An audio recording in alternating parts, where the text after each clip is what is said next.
Welcome everyone to the show. Today I'm thrilled to introduce you to Seamus. Seamus, you are an endurance cyclist and you have been my mentor and my motivation when I started cycling.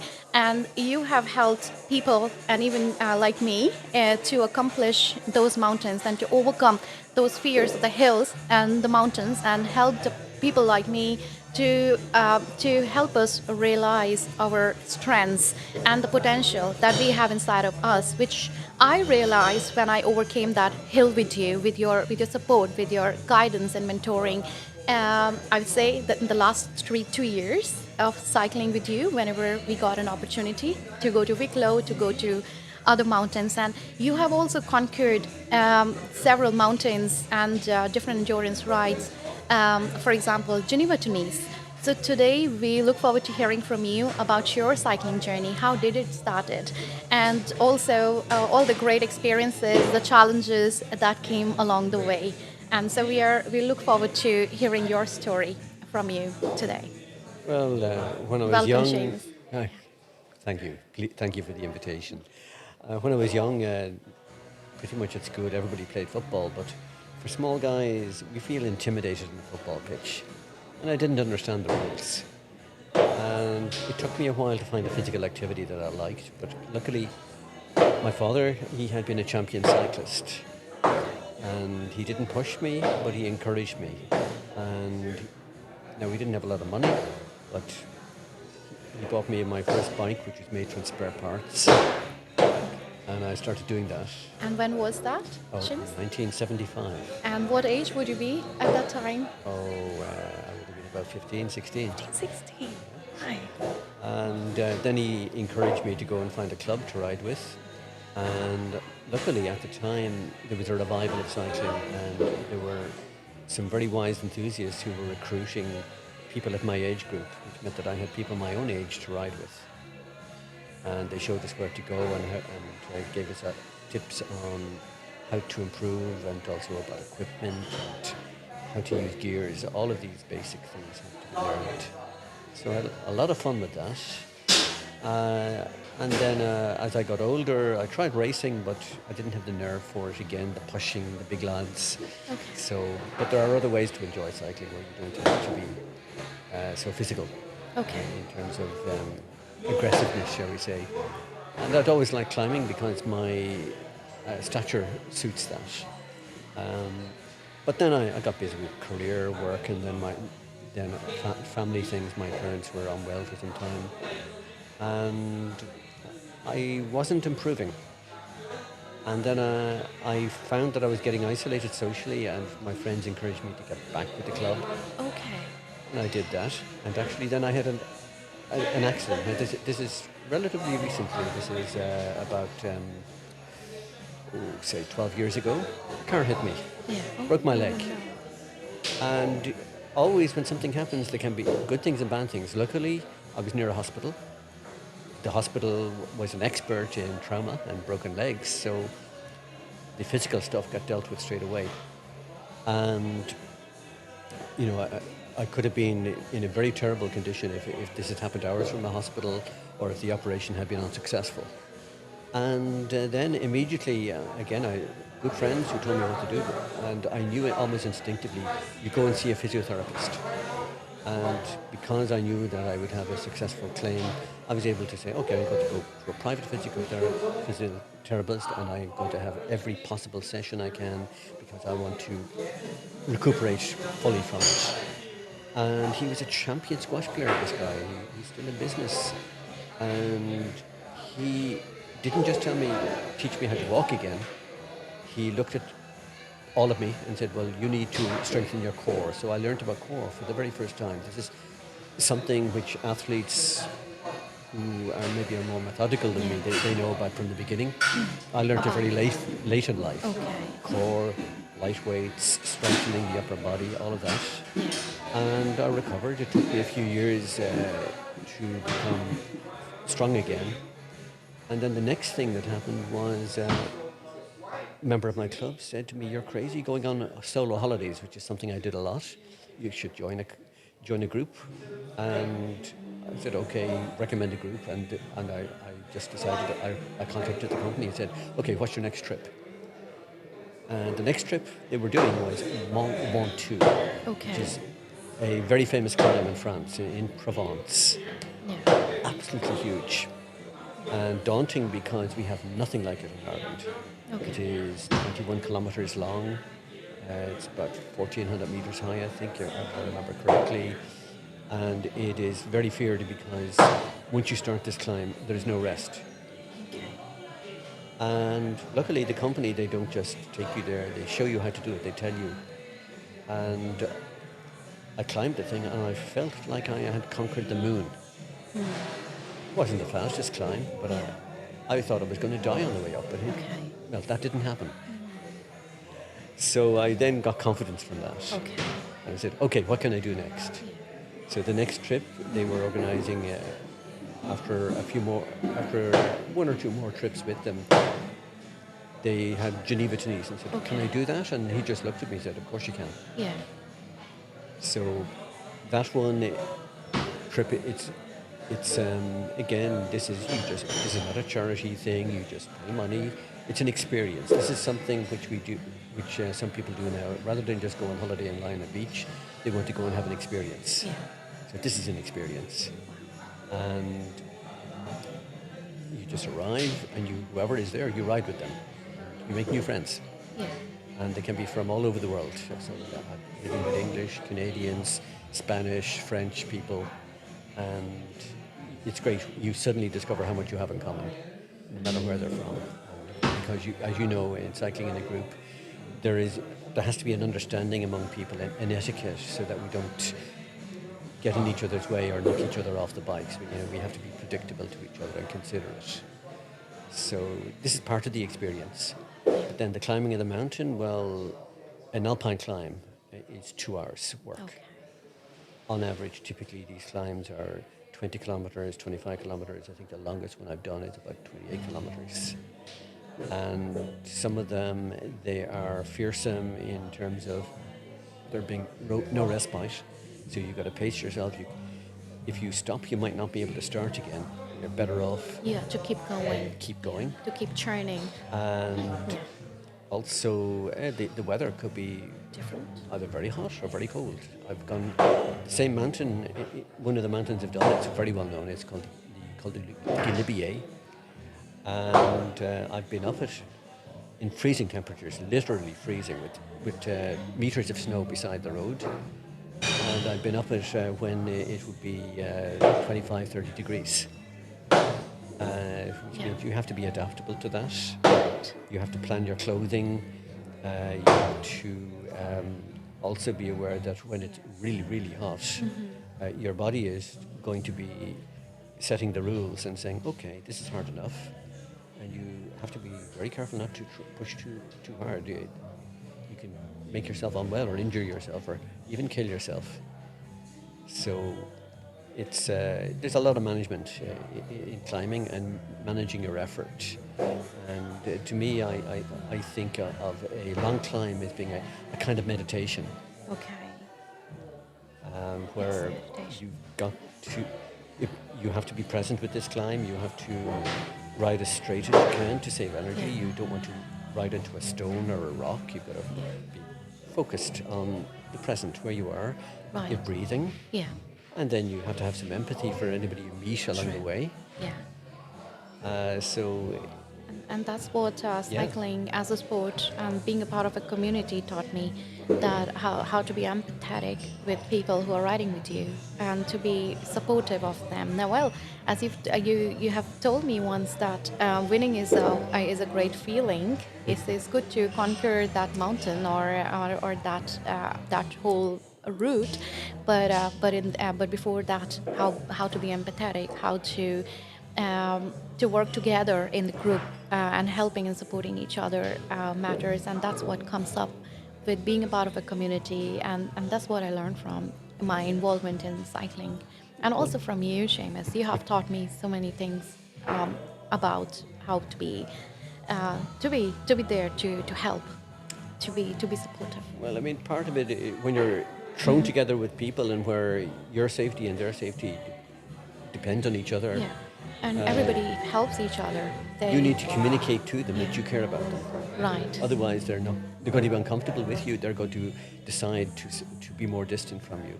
Right. And this is not how you can continue. It's much better the other way. Right. Even if there is, somebody want to beat somebody, it's only a game. It's only a laugh. That it's not life or death. Right. And tell us about your daddy. Tell us about daddy's his life into cycling. How was it? And for Well, yeah. what is inspiring, and I tell the story, my father's story, to some people because they think that when they reach a particular age that there's nothing left for them physically, Yeah. that they can't do things. And my father's story, he was a champion bike rider in 1940. He gave it up when he got married, concentrated on making money to support the family. And when he reintroduced me to cycling in 1975, he started then bringing me to the bicycle races, and his enthusiasm was reignited. And he was approaching, around that time, he was also approaching his retirement age. He was a bricklayer. And this is a very demanding physical work. Yeah. When you get to a certain age, it just becomes too difficult. Yes. So when he retired, he immediately got himself a bike and decided there's an organisation called the Irish Veteran Cyclists Association, and he joined them, and camaraderie, and of course many of them knew him from when he was young, so this encouraged him too. But also he had been smoking. This was normal in those days. Yeah. And when he started riding, he realised that he could not breathe. Okay. And he just decided, okay, I want to ride the bike. I'm going to stop smoking. There was no counselling. There was no nicotine patches. There was no easing off to only one or two. He just stopped. Yeah. And that's one lesson, is that if you really, really want something, Right. you can change. Definitely. Yeah. Just like that. Yeah. And he actually progressed from there at the age of 78. He rode Wicklow 200. The toughest one.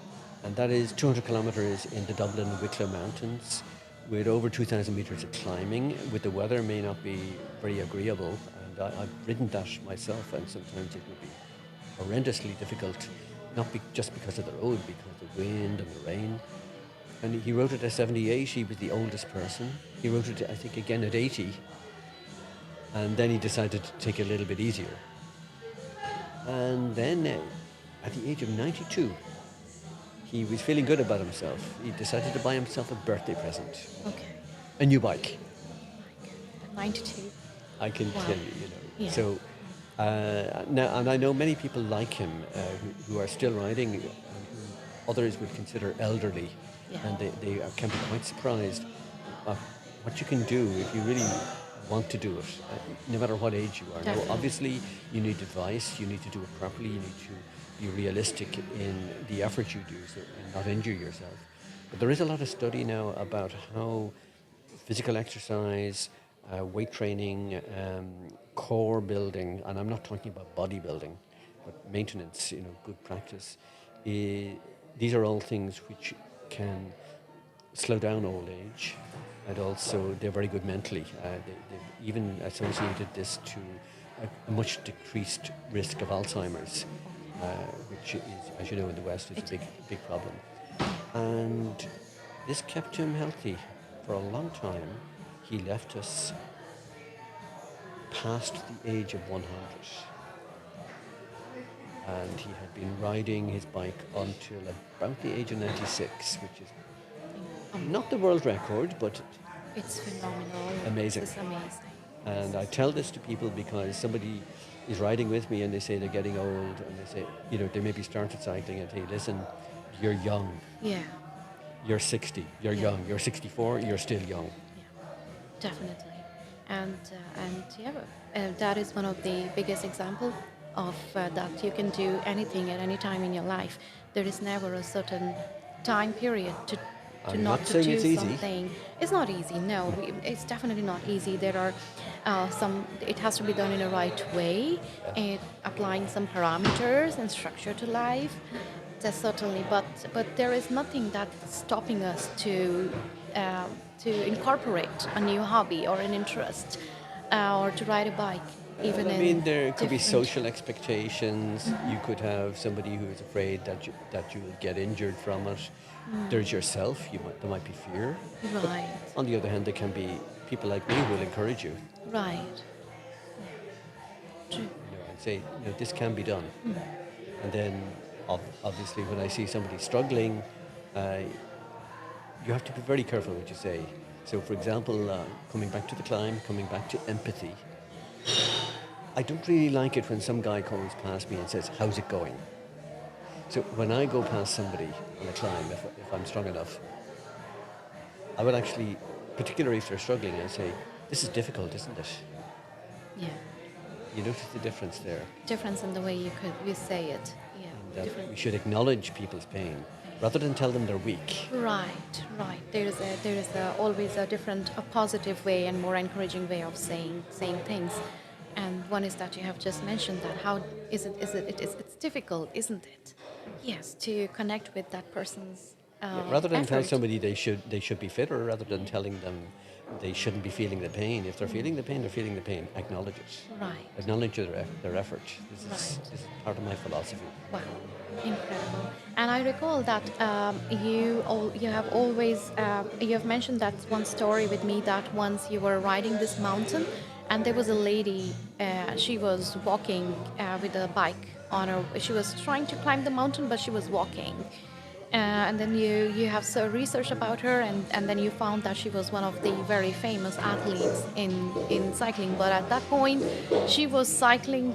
She was walking with her one bike, probably. Unfortunately, I'm going to have to correct you. Okay, okay. It Please wasn't do, like please it do. wasn't Okay. exactly like All that. right. I, Please do. no, what Yeah. it was, and this actually was in my experience when I rode in Mallorca last February. Okay. No, there was a lady in the group. She was not walking, She was but walking. every time she came, even to the smallest hill, she was out of the saddle.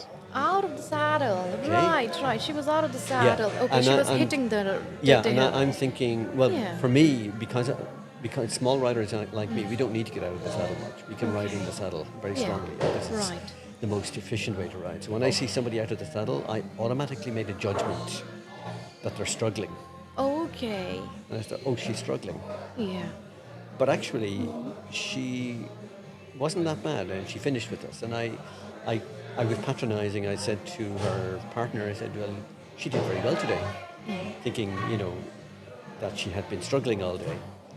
And he told me who she was, or to look her up. And I looked her up, and it turned out to be that I was wrong. She was a former British champion, had ridden the Olympics twice, was a professional rider, and she wasn't struggling. This is just her technique, Her technique. and I judged her technique wrongly. Right, right. So That's that the story. so there was a lesson here that not to judge someone by how you have just seen that person. And I think there was another scenario to this, that when you were climbing the mountain, it was your first time climbing that mountain, but whereas the other riders beside you were. Okay, It was don't spoil that yes, yes. I story. will not. I'll let you Yeah, so that explain story, it. it was Mont Ventoux. I've done that a number Yeah. of times. Right. And the more you do a mountain, the more you learn about it, the easier it becomes. And that particular mountain, the trip we do, we only climb it once in one day, and then 2 days later we climb it a different way on another day. Okay. But only once each day. And I'm climbing the mountain, I'm feeling strong, I'm passing many people, and I'm feeling, super. I'm thinking, I've got this totally conquered. I am wonderful. And over dinner, I then discovered that the people I was passing, they were doing it 3 times. And they were on their third in the same day. So when you pass somebody and you think, oh, they're weaker than me, they're struggling, you don't know what they've been doing. True. Yeah, we shouldn't be. Yeah, it's a lesson on the judgment side of things, that we don't know what they would have done, what they would have come through. Or it could Yeah, be what somebody their journey recovering had from an been. injury, for example, Yeah. who's not going so well. Right, and that's how cycling as a sport, and cycling in itself teaches us to be more empathetic, more to Yeah, I think that's. I'm sure how there are it's other like. sports also where Yeah. this would also be true. True. But Yeah. this is what I've learned. Learn from your experiences. And tell us about the Geneva to Nice rides as well. So you have done Geneva to Nice 6 times Yeah. by now. So what takes you back again and Well, again? what takes me 6 back times. is that See, this is not one of these endurance events where people fail, where maybe somebody dies every year. It's not like that. This is carefully managed. The people who organise this particular trip, they've calculated what good enthusiasts can do. So I'm a good enthusiast. I'm not an elite, I'm not an Olympic champion, I'm not a professional. What a good enthusiast can do or tolerate. And they calculate the distance and the difficulty, but there's also support. So if something goes wrong, you're not on your own. That is, there's always a leader in front, a leader at the back. You were never isolated. And then if it can't be solved on the road, well, you just get in the bus, put your bike on the rack. The next day, try again, do the next one. Right. So it's supported. Now, you're paying money for this support, but this is a way that you can just take something which is daunting and look at the things that could go wrong and control them. Yeah. Right. And would you also talk about, because you have conquered a lot of mountains several times, would you also talk about a really exciting moment that comes? So we would like to know about any scariest incident that might have happened.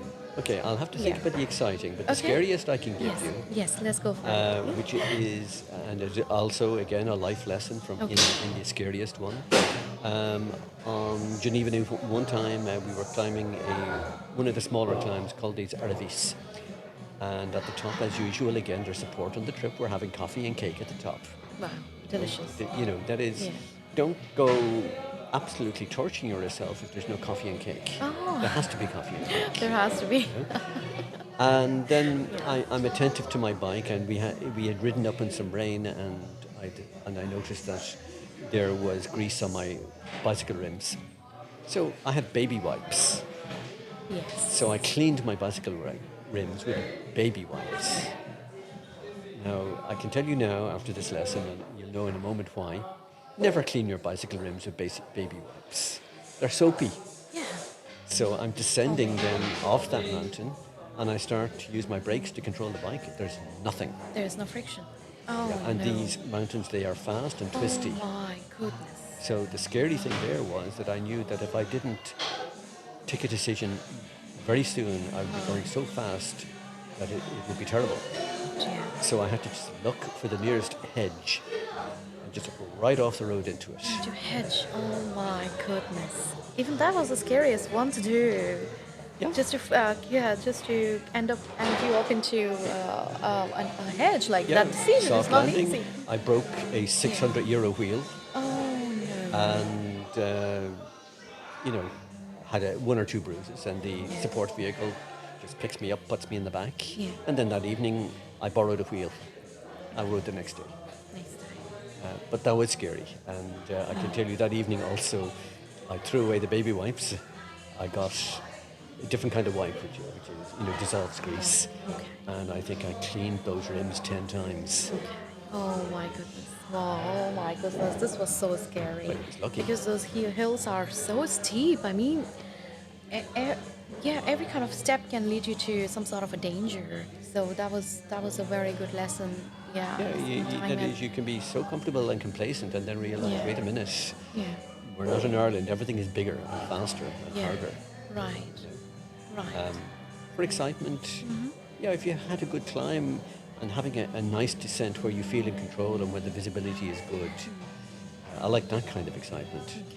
Rather than descending into a cloud and not being able to see, where on one occasion I had this, and I had to switch on my Garmin map, so it was almost like a radar to see where's the next corner, Yeah. because you could not see 50 meters. No. And And I that used was up all of my on- brakes on the way down. Yeah, and that was another kind of alertness that you have to bring to your mind to keep looking for that corner on Garmin Oh, to yeah. find that spot where you can Because pull these yourself mountains are so into- big, you just can't have a road that goes straight up. Yeah.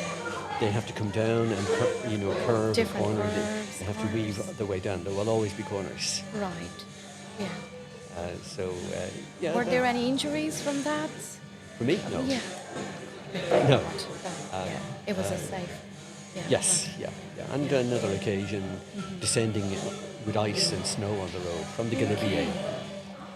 But luckily, again, you prepare for these trips. I had studied the long-range weather forecasts and realised that this was going to be a cold one, even though it's June, at that altitude, you can get freezing temperatures. So I packed winter clothing. So you do your homework. So Yeah. on the descent, I'm wearing everything, Right. thick gloves, everything. Right. So all I had to do is control the bike. Yeah. But I was a little bit uncomfortable. But then if you're not uncomfortable, you don't understand the problem. You know, that is, Yeah. the people that I would stay away from are people who tell me that they are fantastic, skilled descenders. And I would just say, okay, have a nice day. Yeah. Because you need to be nervous a little bit. Right. You don't want to panic, but you do need to be nervous. You know, it's important. Yeah, it's important. A bit of nervousness, a little bit of anxiety, or a little bit of stress is, I think, important in certain scenarios. Concentrates you. Concentrates, yeah, helps with concentration. And I think that survival of the fittest skill set arises, or maybe that mode activates, in a sense, probably. That Well, a I little gotta bit save of myself from wisdom as well. wisdom as well. True, Bec- true. Yeah, Wisdom, wisdom. yeah. Yes, yes. Prior experience. Certainly, Certainly. you know, you don't want to be stupid, but yeah, but it was a lesson. So you make a note of these things mentally, and also you have a big packing list. And every year, anything I forget or anything I don't need, I update. Yeah. And Seamus, you have seen a lot of transition in Ireland, how Ireland has changed in the last 40, 50 years. Can we talk about that from your own experience of when you were growing up, when you were in your teen, and Ireland now? Would you be able to explain that journey, whole journey, and all the different memories associated to every different stage or every year or a decade? Well, I can't go Yeah. to a point by point, but I Sure. would begin by saying when I arrived here today, I haven't ever been in this neighbourhood before. All right. It's like another city to me. Yes, over here, And absolutely. I'm born in How- Dublin. Yeah, yeah. And I can tell you the last time I would have been in this neighbourhood, my father used to take us for drives in his car on a Sunday morning through this neighbourhood. But when it was all warehouses, when it was in the original condition before all of this modernity came, he probably never saw this himself because we just, people who live in Dublin, we wouldn't come here unless we had a Yeah. reason to. And it's amazing, you know, it's like going to a completely different city when you come into this neighbourhood. Definitely. You know, Yeah. for me it is. Sure. But I will give you one anecdote, which is that in our folklore, you might remember there's one building now which is a very swanky apartment block called the gasometer. The gas? Sorry. Gasometer, and it's Gasometer. built in the shell of what was originally the storage tank for gas, which was being manufactured for use by the people who lived in Dublin. Okay. They used to make gas here, Okay. and you could smell it. Okay. There was this particular smell from the production of gas, Right. and in our folklore, it was considered that if you had a throat infection, breathing that gas, the actual smell of it, was good for you. So if we had a cold, my father brought us down here. He opened the windows, and we breathed in The gas. There. yeah. Okay.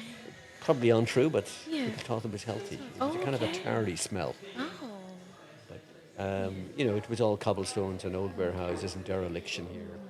But the thing is that also when I got my first job, I can tell you the pay for that first job, the average person's pay was in 1978, 1979. You know, when you began work, this was about €50 a week. Okay. And even into the 1980s, average people didn't travel very much, or they only went to cheap destinations because it wasn't affordable. And now that's all changed. You know, we can go anywhere, and as you know, I have been to all kinds of places around the world. But so the differences in the prosperity that the average person has in Ireland now compared to 1970, 1980, the self-confidence of Ireland, how Ireland, until then, most people with any ability or talent to succeed, they left the country. They went to the UK, they went to America.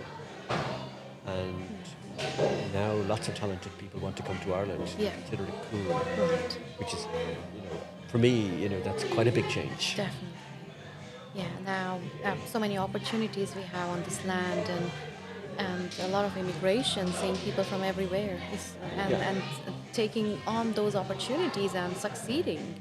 It's incredible.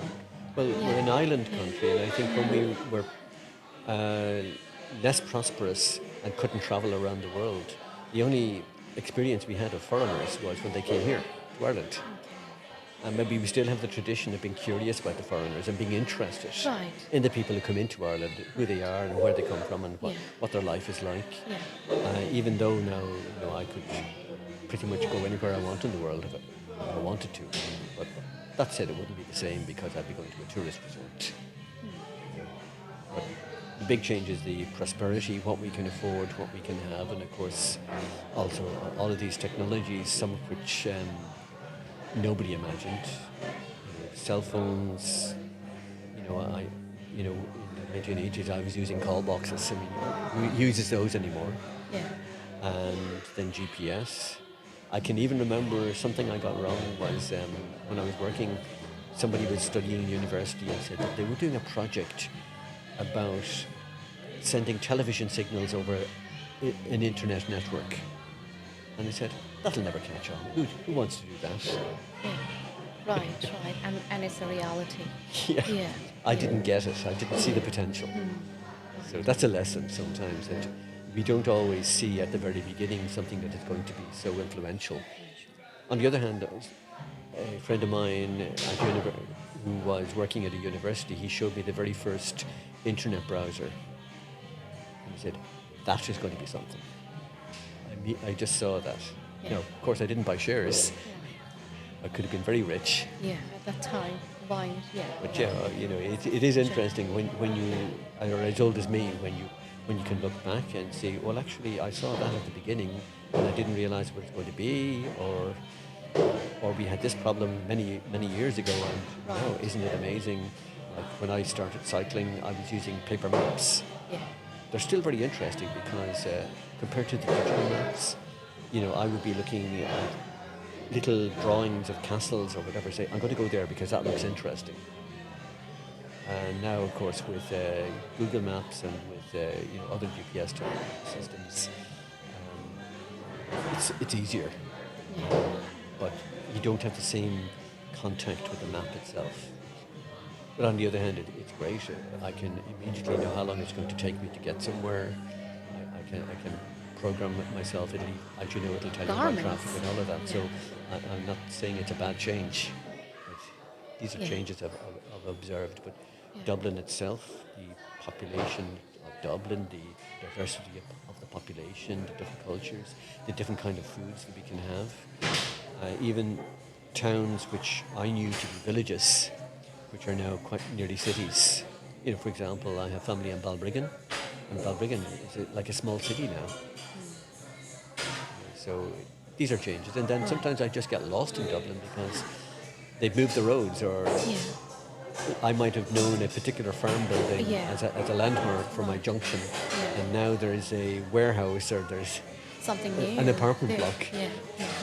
Right. Yeah, Ireland has progressed so fast, and we are so prosperous. We are a land of opportunities, and Ireland is my second home now. I go back to India. I go back anywhere. I'm like, I have to go home now, and home for me is Ireland. Yeah, you're welcome. But I can tell you, the real Ireland. Well, we call it the real Ireland, but I don't want to say that we have a fake Ireland. I was there yesterday. I went out into the Wicklow Mountains on a big long ride.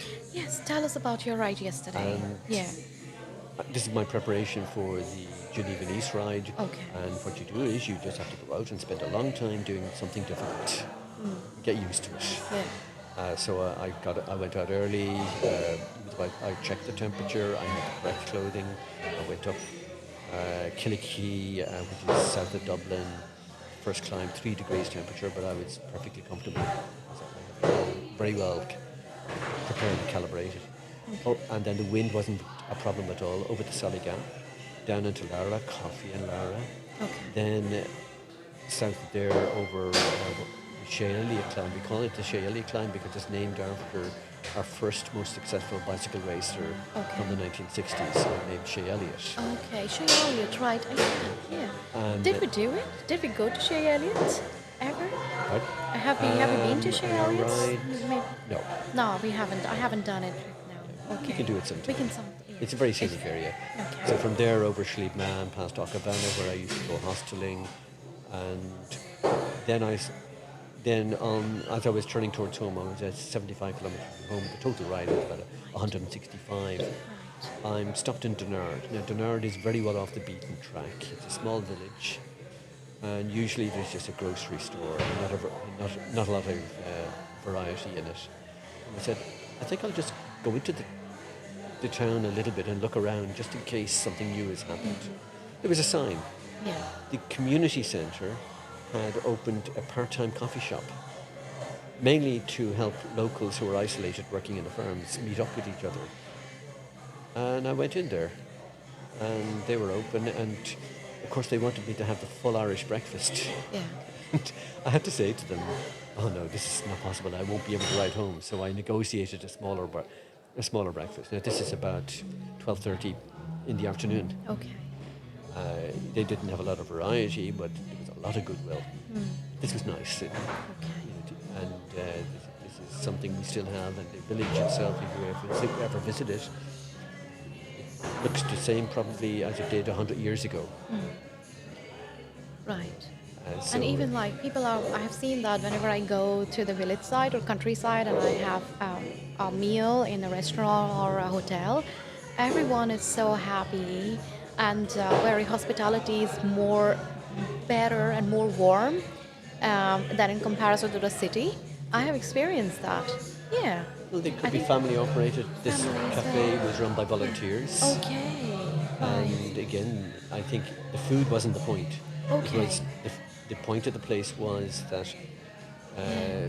people could go in there and they might happily and accidentally bump into their neighbours because a lot of them are farmers, and the farms could be kilometres apart. I see. So Yeah. they're doing a social good thing there. Maybe also because they had a proper kitchen, which was approved by the health authorities. Okay. I would guess they were probably also making meals which could be either taken away by people who weren't able to cook for themselves anymore, or they might even have a Meals on Wheels service, quite typical, which would be delivered. I would guess that was also part of what was happening there. Right. So, you're getting in touch with raw volunteering in the community by the members of the community. Okay. So it's nice that Ireland still has this mixture of the high tech, the international hotels, the international bars like we are sitting in right now, this Blue Dog, all of the different kinds of food. Yeah. But if you want to go back in time 100 years, not so much socially, but just in terms of culturally, it's still there. Yeah. Right. Incredible. And the manners are still there. And there's many other towns like it. Right.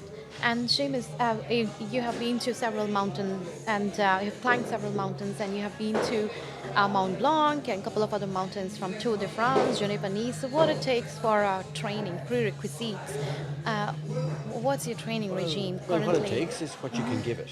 You can give it. Again, okay. this is not a race that I'm going to. This is not an event that's so difficult that you might totally fail. This has got supports. Yeah.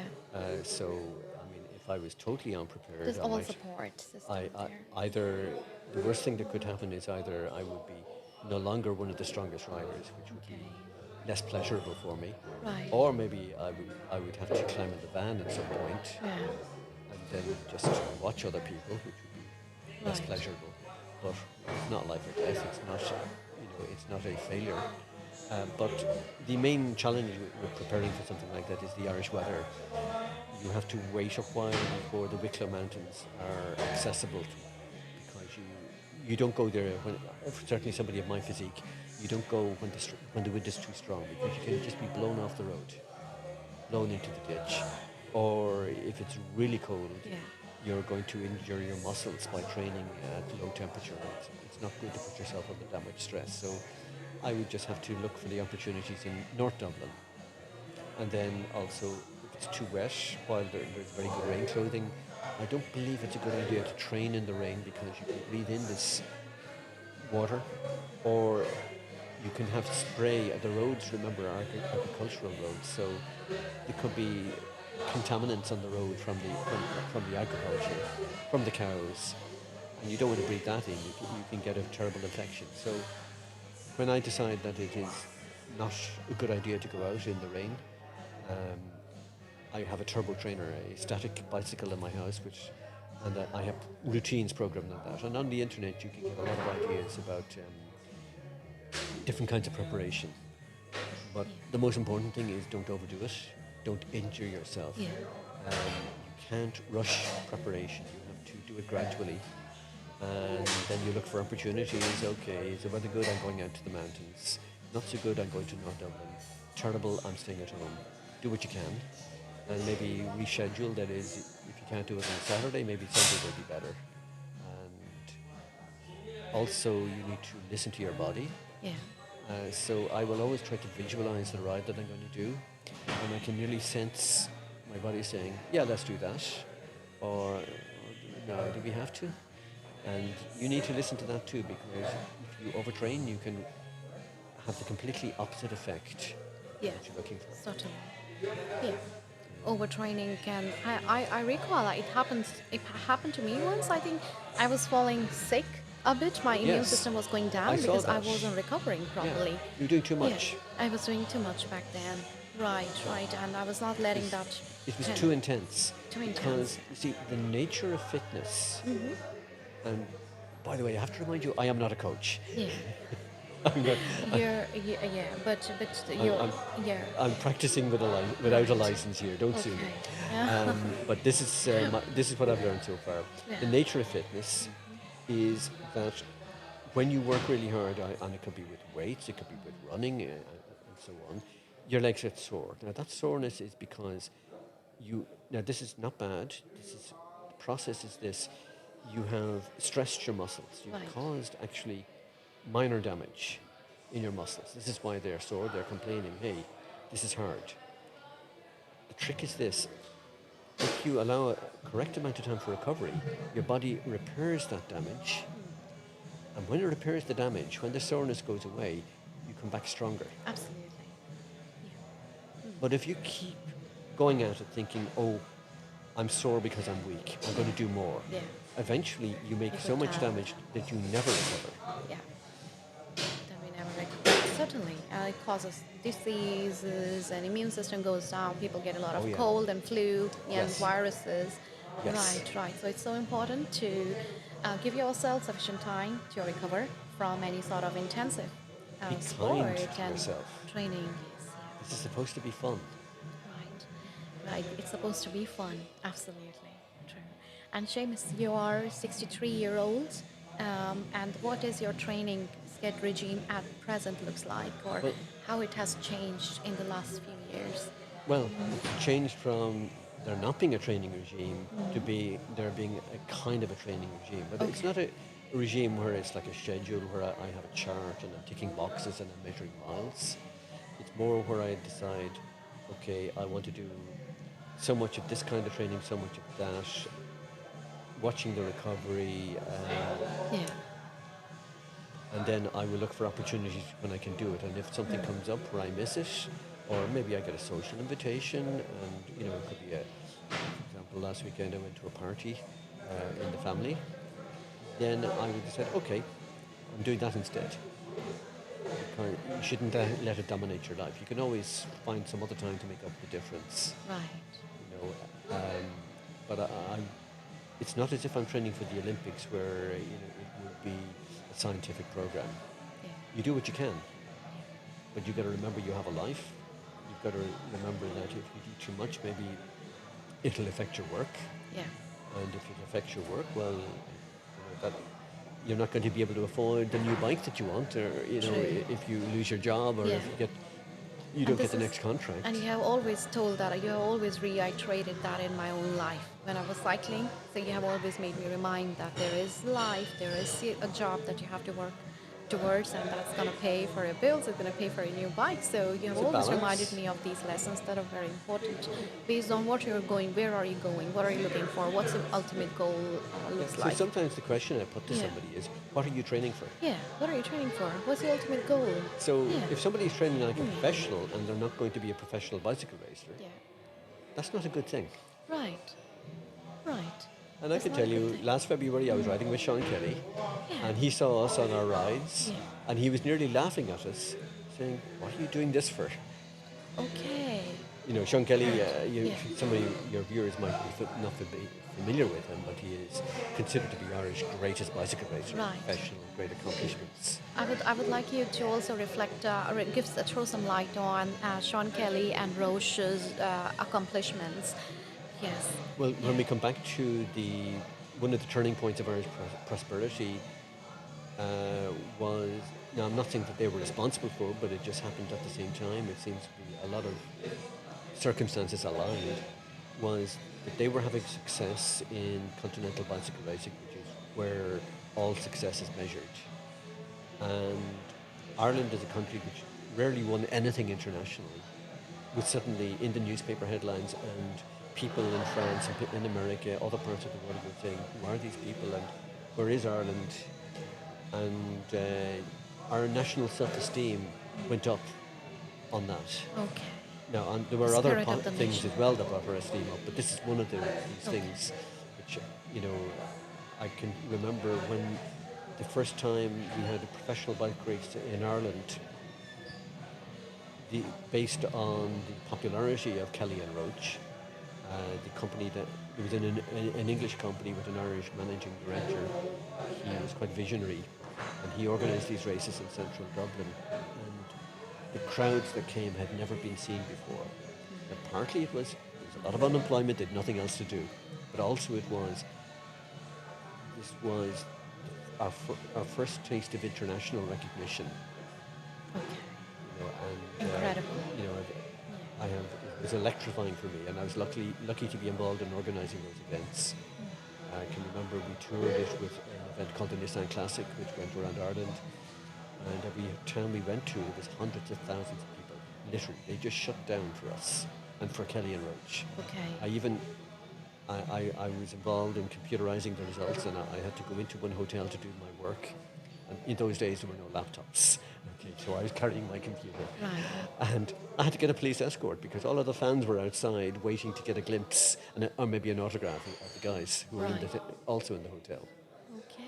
So, you Okay. know, these are fun memories for me, Yeah. and you know, Share with us more of these fun memories well, and I don't know how many yeah. more I can Yeah. give you on the There's so many band, but just how this way.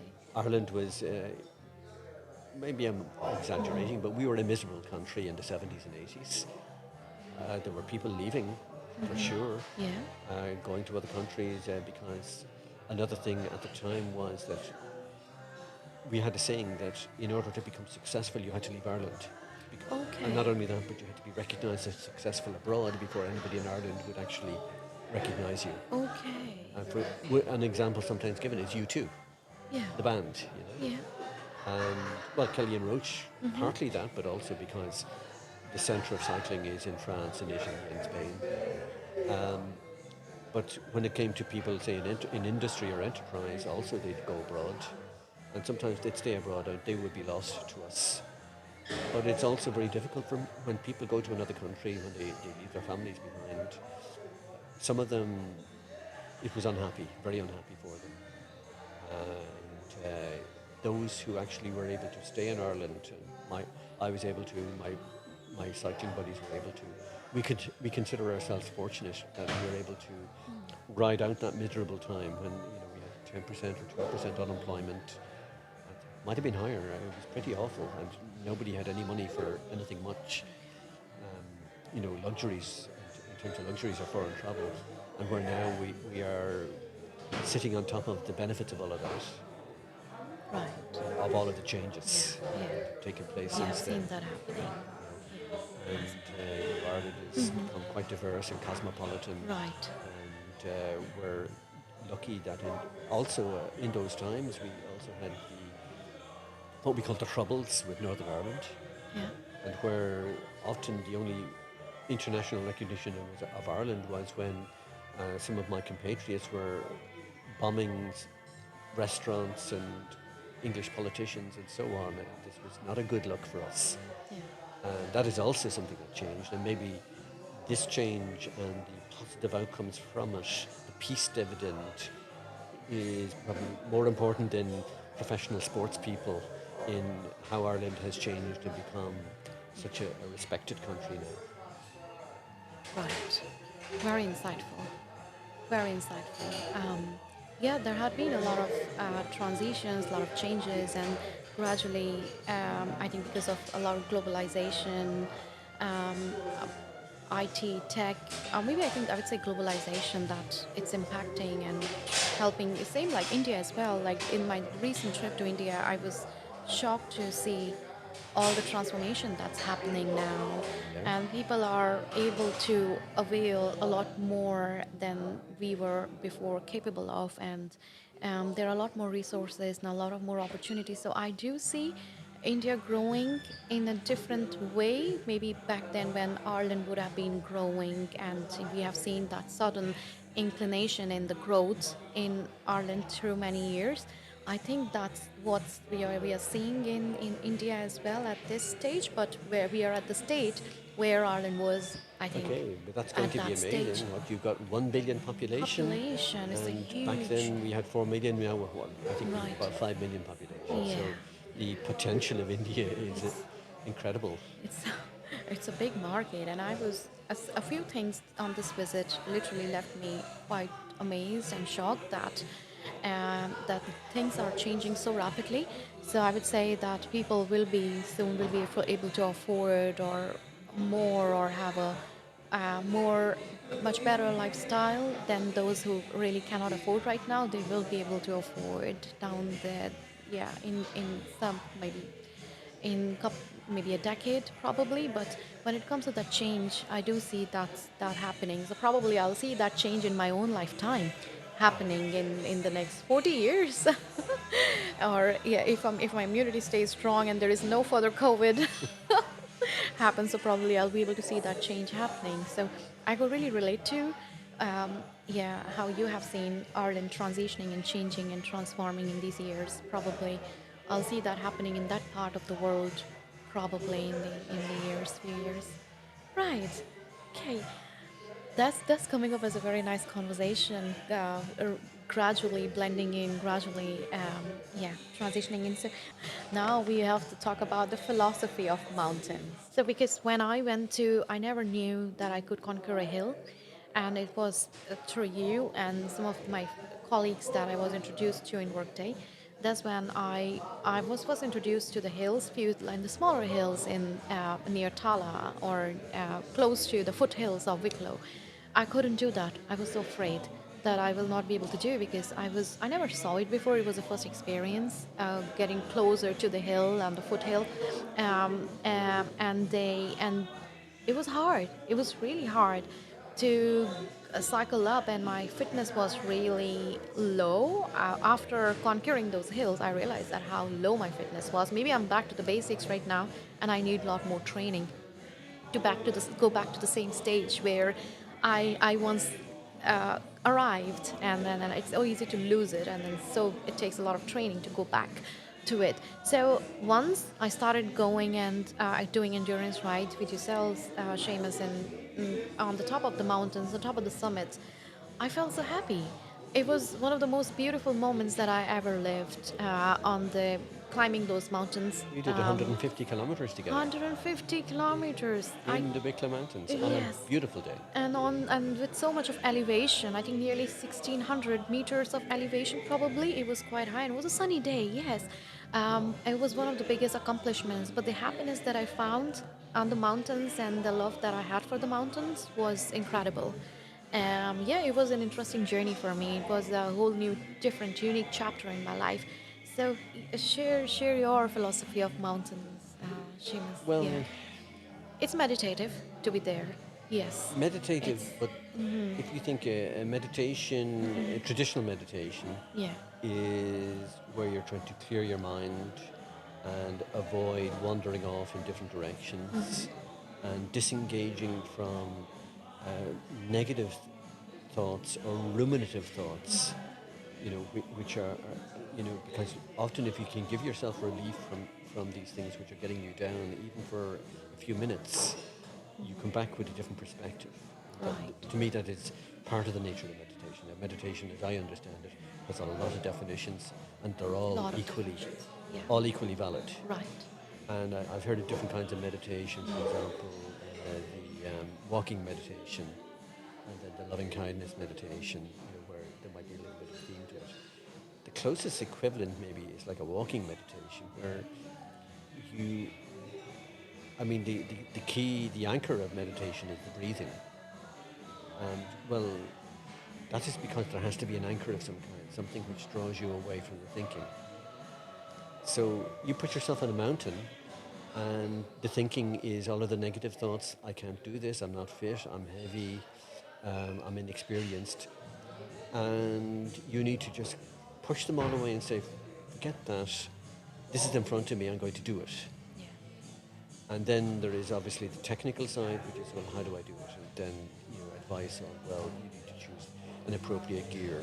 And then also you need to ride in a straight line, Right. even though it might be difficult, because it's Right. more efficient. Right, and look at your wheel in the front and just keep going. This is what I used to do initially. Well, initially. And also when you deal with what is in not- front of you. So you are Right. being present. Yeah. This is the key word in meditation. With being present, being present. with the now. Yeah. What you were doing then. And anything like I can't do it, or anything like oh, people are going to think I'm slow. Yeah. You immediately need to label those as being obstructions and push them away. Yeah. And of course, then the breathing is there. You can be your anchor. Yeah. It's also, when you can sense your breathing, you know how hard you're trying. And what you're aiming for is a level of difficulty where your breathing is, okay, your breathing is hard, you're working, but it is steady and not out of control. And then you try to maintain that. And where people fail on a mountain, Yeah. they also leave your ego behind, because they fail on a mountain when they think, I'm going to kill this real quick. I'm Right, going to beat right. that person. Yeah. Yeah. And what happens is that they escalate their heart rate real high, and they have, for maybe a few hundred meters, a big surge, and think, yes, yes, and then Yeah. suddenly their heart says, okay, enough already, Yeah. and they fail. Rather than you have to go in, and you have to go at a level that is achievable to you. And then you build on that, because the next time you do it, as you get better, then the achievable will go up. Yeah. And also, the more you do it, the more routine it becomes. And True. also, if you've done the mountain before, you say, well, I got up before, I'll get it. I'll get it again. I'll get it again. Absolutely. Just it's all about taking that one step and just trying it, going with it, and then it becomes a habit gradually with discipline and consistency and the Yeah. right, and with the right support and guidance and mentoring, we cannot miss Yeah, that. well, no. I like to share what I've learned so far. Yeah. And also, these experiences mean that just say something goes wrong. Yeah. And you find just say we're on a ride and something goes wrong and we're delayed, or there's a diversion and we have to go further than we expected to go. And then you say, well, hey, wait a minute, I've been out on long rides before. I can do it again. Yeah. So it gives you confidence. Definitely. You don't panic as much. Sure. You just automatically go, okay, what's the next plan? Yeah. Yeah. Certainly. Beautiful. But Beautiful. also, as you're climbing, you want to be empathic to the riders you're passing. You don't know. Yeah. They could be actually trying harder than you. Right. So leaving your ego beside. Yeah. Yeah. And show some respect. Respect. Yeah. This is part, Right. this is part of the philosophy Definitely. of it. But yes, it is a way of, and even if somebody needs meditation in their life and they don't do it in the traditional way, Yeah. well, it could be running, Yeah. it could even be a workout. Anything which draws your mind away from the usual thoughts Right. and brings you into something real now that you have to do right now, like climbing or like doing that run or like lifting the weights correctly. This is good mentally, Yeah. Definitely. and it will take away that stress or relieve the stress. For sure. For sure. Beautiful. Beautiful. And I'm recalling one of the stories from your early teenage times. You have shared with me that you were riding for leisure at that time, and there was somebody um, who had mentioned to you that you are wasting your effort here rather than you can do more, and that's where you reached out to Sports Active, probably. It Okay, I'm was going to have to correct that correct that story. again, please do. No, Yeah, it was more yeah, recently. yeah. Okay, okay. And it was after my accident. It's within the All last right. 10 years, Yeah. where, again, sometimes we don't listen to people, or somebody, we don't like somebody in particular because they don't say nice things to us. Right, They tell right. us to Very. do something different. Yeah, And on this occasion, she was right. yeah. You know, she was actually somebody in her who had, sometimes she's very panicky. I won't name names. Even has started arguments with people. But Yeah. I was mature enough to listen, to recognize good advice when I heard it. Yeah. And she told me, no, you shouldn't be going off on your own like that all of the time. Why don't you just book a trip with this company? And they do great trips, you know, and ride with them, and it'll be better. Yeah. I said, okay, I'll give that a go. And she was right. And I've done a lot of trips with them. The people kid that I have the gold card with them, because when you do so many trips, when you give loyalty to a company, Yeah. when things go wrong or when you have a difficulty, they will often, for free, give you extra help. So, for Okay. example, last year I had not done proper maintenance on my bike before I went, and my front derailleur, my gear changer, wasn't working correctly, and he was really patient with me until we fixed it. And normally he could charge money, he could complain at me, but he you know, again, the lesson there is, and the same goes for if you buy a bicycle from a bicycle shop, please go back, give them more business, buy your things from them. Because if maybe sometime you break something and you need something, you want to borrow something, or you need help in a hurry and jump the queue, you're more likely to get it if you show some loyalty. True. Yeah, can't deny that. Certainly. Certainly. A life lesson. Life lesson. Yeah. Yeah. So we have learned from you on mainly on the training side of things, a philosophy of mountains, and how the transition, we have discussed the transition of Ireland and all the experiences that you've had in the last many years. And then we also spoke about Roach and Kelly. We also spoke about all your the mountains that you have done so far, Geneva, Tunis, Mont Blanc, and the Well, experiences actually, no there. Mont Blanc. Mont Blanc. I went up that in the cable car. Yeah. Oh, in the cable car? Yeah, Really? yeah. That was another trip. Actually, Okay. that was one of the trips I did on my own. Yeah. But no, you can't go up Mont Blanc on a bike. In fact, the, Yeah. it's so high, you go up in a cable Okay. car. All right. I All know. right. Sorry to criticize, Yeah. to No, contradict you like okay, that. it's just yeah, I didn't have my concepts right. Oh, I can give you the list of Yeah, climbs. so many clients. So yeah, yeah, it will be another conversation, maybe another episode to talk about all the clients that you have done in the last many years. Yeah, and we also spoke about daddy's achievements, accomplishments, and his impact in your life and your success in cycling world. So what's up next for you in 2023? So you're already preparing for Geneva Tunis. Yeah.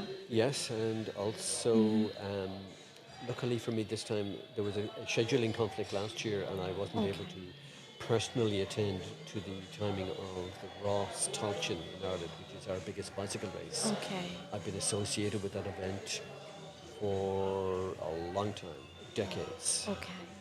and this time I can do it. So Yeah. that's coming up for me um, in the middle of May, Okay. and I'm looking forward to doing that in person. Okay.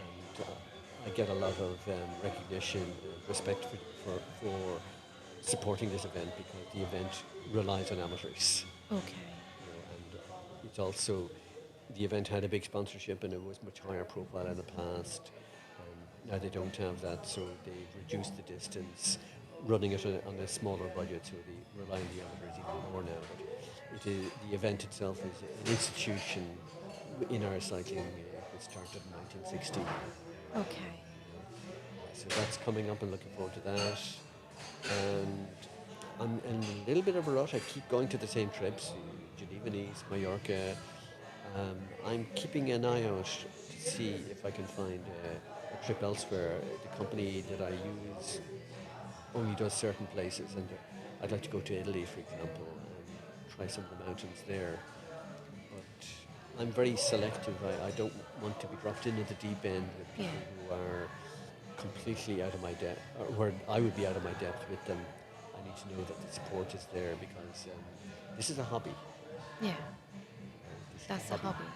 and Yeah. I'm going to be careful, about that. So I'll watch for that and see. Okay.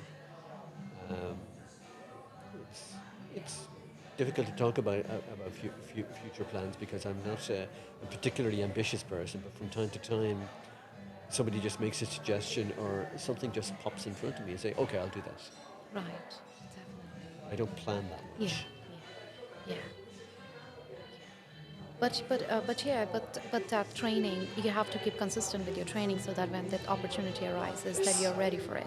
Oh You're yeah, ready to take on that yeah. challenge. Oh yeah, and it's Yeah. great So to your feel able. training continues. The training continues every day. Every day. Great.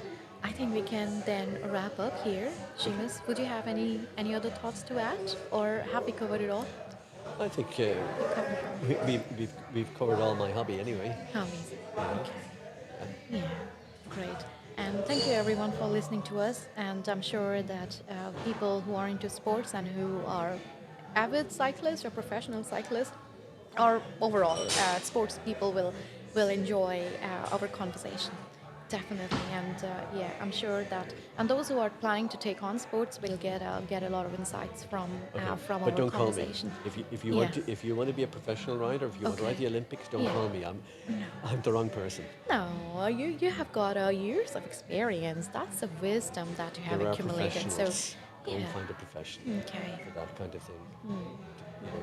I hate to be pretentious. Yeah. No, but we value your wisdom, I think, and the wisdom that you have has made an impact in my life, Thank you. and It's and nice. and other people who have trained with you in Dublin Wheelers and in last many years. It's a Yeah. pleasure. Yeah. Thank you, Seamus, for your time. Enjoyed this conversation so much, and I'm sure people will enjoy it too. Thank you for listening to us.